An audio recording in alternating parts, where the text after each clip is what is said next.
여호와께서 또 모세에게 이르시되 이스라엘 자손의 처음 태어난 남자를 1개월 이상으로 다 계수하여 그 명수를 기록하라. 나는 여호와라. 이스라엘 자손 중 모든 처음 태어난 자 대신에 레위인을 내게 돌리고 또 이스라엘 자손의 가축 중 모든 처음 태어난 것 대신에 레위인의 가축을 내게 돌리라. 모세가 여호와께서 자기에게 명령하신 대로 이스라엘 자손 중 모든 처음 태어난 자를 계수하니 1개월 이상으로 계수된 처음 태어난 남자의 총계는 22,273명이었더라. 여호와께서 모세에게 말씀하여 이르시되 이스라엘 자손 중 모든 처음 태어난 자 대신에 레위인을 취하고 또 그들의 가축 대신에 레위인의 가축을 취하라. 레위인은 내 것이라. 나는 여호와니라. 이스라엘 자손의 처음 태어난 자가 레위인보다 273명이 더 많은즉 속전으로 한 사람의 5세겔씩 받되 성소의 세겔로 받으라. 한 세겔은 20계란이라. 그 더한 자의 속전을 아론과 그의 아들들에게 줄 것이라.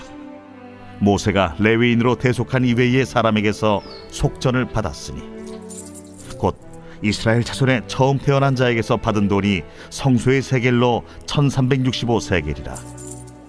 모세가 이 속전을 여호와의 말씀대로 아론과 그의 아들들에게 주었으니 여호와께서 모세에게 명령하심과 같았느니라. 오늘 말씀은 대속의 원리라는 제목으로 말씀을 전하겠습니다. 오늘 본문의 말씀은 이제 이스라엘 백성들의 남자의 숫자를 다 세하리고 그리고 레위인들의 숫자를 세하려는데 딱 맞아 떨어지지 않습니다. 그에 대해서 하나님께서 이들에 대해서는 돈으로, 즉 속전으로, 속하는 돈으로 그들이 아론과 그 제사장들에게 드려라 이렇게 말씀을 합니다. 그렇게 하는 이유가 바로 대속에 대한 원리를 설명을 하고 계시는데요. 하나님께서는 이스라엘 백성들을 택했고 너희가 애굽에서 다 죽었어야 되는 그 장자의 죽음의 사건을 이야기를 하시면서 그 가운데서 내가 핏값으로 너희를 살렸던 것처럼 너희를 내가 그렇게 살리겠다, 이런 의미로 속전에 대한 개념을 이야기를 하고 계십니다. 그러면서 오늘 이 본문에서는 하나님을 향한 봉사는 어떻게 이루어지는가에 대한 이야기를 우리에게 좀 적용으로 말씀을 하고 있는데요.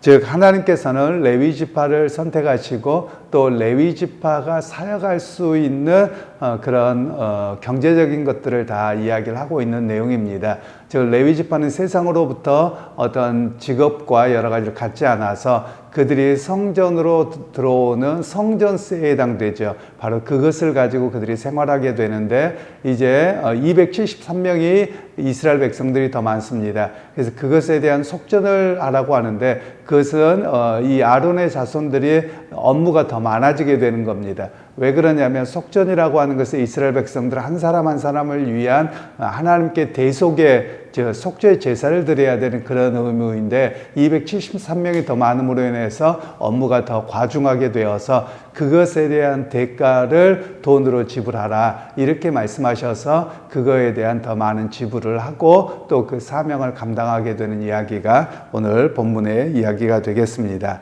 그러면서 오늘 우리에게는 속전이라고 되어져 있는데요. 이것은 마치 우리로 이야기하면 이런 표현일 것 같습니다. 이렇게 이해하시면 좀 좋을 것 같습니다. 우리가 이렇게 TV나 뉴스에 가끔 나오는 거 보면 보석금을 내고 풀려났다 이런 개념이죠. 그러니까 그가 죄를 지었을 때 어느 정도 이렇게 침판받기 전까지는 있어야 되는데 그 사람이 그렇게까지 죄질이 무겁지 않으며 그것에 대해서 돈을 내놓고 나와서 자유롭게 생활하게 됩니다. 바로 이런 것을 보석금이라고 하는데 이런 개념 속에서 대속의 개념을 이야기를 하고 계시는 겁니다. 즉 너희 모두가 죽어야 되는데 하나님의 심판으로 레위 지파가 내 것인 것처럼 다 그렇게 돼야 되는데 장자들을 하나님 다 데려가셨는데 너희들은 그렇게 하지 않았다. 그래서 그것에 대한 대가로 속전을 내고 내가 너희에게 자유를 주겠다. 이런 개념으로 하나님께서는 말씀을 하고 계시는 내용입니다. 그러면서 이 개념이 나중에는 속량이다, 구속이다 이런 의미로 사용을 합니다. 구속이라는 말, 속량이라는 말은 그 사람을 값을 주고 샀다 이런 의미입니다. 그러니까 예수님께서 십자가에 못 박혀 돌아가심을 통해서 우리가 다 죽어 마땅한데 주님께서 우리의 구원을 위해서 우리를 죽이시거나 우리를 심판하지 아니하시고 당신의 핏값으로 우리를 죄를 용서하셨다. 이런 개념이 바로 이 속량 또는 구속 또는 대속 이런 의미로 이야기를 하는 것이죠. 그래서 오늘 하나님께서는 레위 지파들에게 또 이스라엘 백성들에게 이 개념을 통해서 너희가 어떻게 구원을 받느냐, 너희가 하나님의 용서함을 어떻게 받느냐, 바로 속전을 지불하는 것처럼 무엇으로든지 대가를 지불해야 되는데 그 대가를 바로 나중에 오실 예수 그리스도를 통한 온전한 대가에 대한 이야기로 말씀을 하고 있는 것입니다. 오늘날 우리는 용서의 개념을 조금 오해하는 경향이 있습니다. 왜 그러냐면 용서라고 하는 것을 우리는 덮는 것을 용서라고만 생각하는 것 같습니다. 아무 일 없었던 것처럼 그렇게 넘어가 주기를 바라는 게 우리의 속셈인 것 같습니다. 그런데 우리의 모습이 올바른 건 아닙니다. 어떤 죄를 지었으면 그에 상응하는 대가를 치러야 됩니다. 그 대가는 뭐 이렇게 구약 성경으로 이야기를 하자면 이를 빠뜨렸다 그러면 이는 이로 하는 것처럼 그 상응하는 대가입니다. 그런데 사람들에게 나타나는 모습은 내가 한 대 맞으면 더 하고 싶은 것이 사실 사람의 마음이기도 하고요. 그리고 또 내가 했으면 모른 척하고 넘어가 주기를 원하는 게 우리 인간의 모습들이죠. 그런데 항상 상응하는 대가를 치러야 됩니다. 하나님 앞에서는 더더구나 할 것 없이요. 그래서 하나님께서 그냥 물론 하나님이 나 너 죄 없다 이렇게 말씀하셔도 될 겁니다. 그런데 하나님께서는 그런 원칙을 세우지 않으셨어요. 오히려 우리로 하여금 그 죄에 대한 대가를 치르도록 하셨는데 너희가 그것을 감당하지 못한다라는 겁니다. 그래서 바로 주님께서는 대속의 원리를 말씀하시고 예수 그리스도의 핏값으로 우리의 죄를 용서하셨다. 이렇게 말씀을 하고 계시는 것이죠. 바로 이것이 대속의 원리입니다. 우리는 이 대속의 원리를 이해하기 위해서는 우리의 생각을 조금 바꿀 필요가 있다는 것이죠. 우리는 은혜라는 개념을 항상 이야기를 할 때 하나를 빼놓습니다. 동전의 양면인 것 같습니다. 은혜는 우리가 그냥 덮어준다, 모른 척 한다, 그냥 받아들여준다 이렇게만 이해하면 안 되는 것이고요. 은혜의 또 다른 측면은 하나님의 공의가 있습니다. 그래서 하나님의 공의가 깨트려진 은혜는 은혜가 아닙니다. 오히려 하나님의 공의가 세워지고 나서 은혜가 있는 겁니다. 그래서 하나님의 공의는 무엇이냐면 바로 죄에 대해서 대속하는 겁니다. 그래서 하나님께서 하나님의 화를 만족시키는 방법으로 구약의 제사를 이야기하셨고 대속을 이야기하셨습니다. 그리고 바로 예수 그리스도가 온전하게 하나님의 화를 다 만족시키시고 나서 그것을 우리에게 용서함을 주신 겁니다. 바로 이것이 은혜라고 이야기를 하는 겁니다. 그런데 우리는 은혜라는 말을 잘못 써서 그냥 누가 뭐라고 하면 그냥 은혜로 덮고 은혜로 넘어가고 맨날 이렇게 쓰거든요. 그것은 바른 신학적인 또는 성경적인 개념은 아니라는 것입니다. 그래서 하나님께서는 오늘 대속의 원리를 분명하게 우리에게 가르쳐주고 계시고 우리가 구원받은 것이 무엇이냐? 바로 죄로 말미암아 죽어야 마땅하는데 예수님께서 십자가에 못 박혀 돌아가셨기에 내가 구원을 받았습니다. 이게 엄청나게 큰 은혜고 세상에 어느 누구도 줄 수 없는 그런 은혜를 입었습니다. 라고 고백하는 것이 바로 우리의 신앙이라고 할 수 있습니다. 그런 의미에서 오늘 우리에게도 마찬가지죠. 마치 부모님들이 그거와 비슷한 것 같습니다. 아이들이 잘못해갔거나 그러면 내가 잘못했어요. 그 아이는 용서해 주세요. 그 대가를 지불하는 것이죠. 바로 그런 모습이 바로 대속의 원리다라고 이야기를 할 수 있는 것입니다.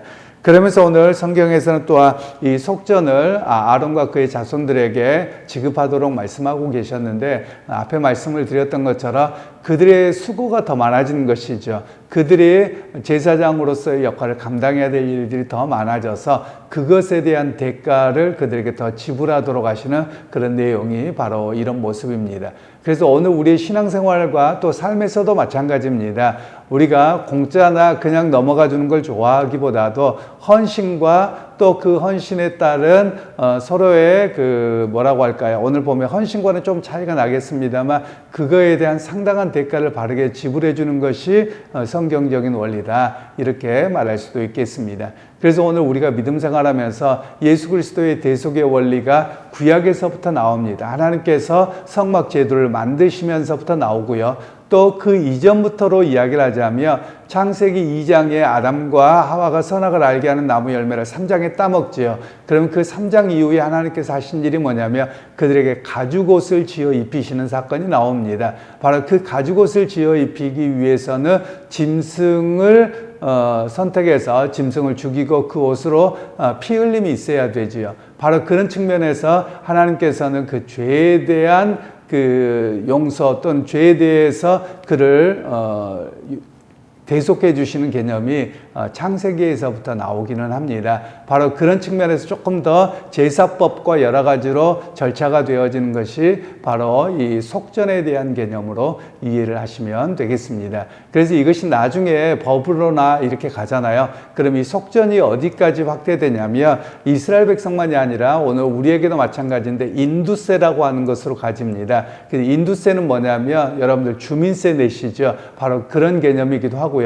또 어떤 경우가 있냐면 그 식민지 시대가 되고 이러면 피지배계급 나라에서 돈을 받습니다. 억지로. 그래서 너희에게 인두세를 내게 해서 너희가 나의 백성이다. 이런 세금의 개념으로 확대되어지기는 합니다. 물론 세금이 다 올바르다 뭐다 이런 개념은 아니고 오히려 이 대속의 개념 속에서는 그렇습니다. 그러니까 마치 너희에게 돈을 받음으로 인해서 내가 너희의 나라를 인정해 줄게. 내가 보호해 줄게. 또 내가 너를 이렇게 심판하지 않을게, 군대 들어가지 않을게, 이런 모습들이 바로 이 속전의 개념으로 연결되어지는 그런 모습이라고 할 수 있겠습니다.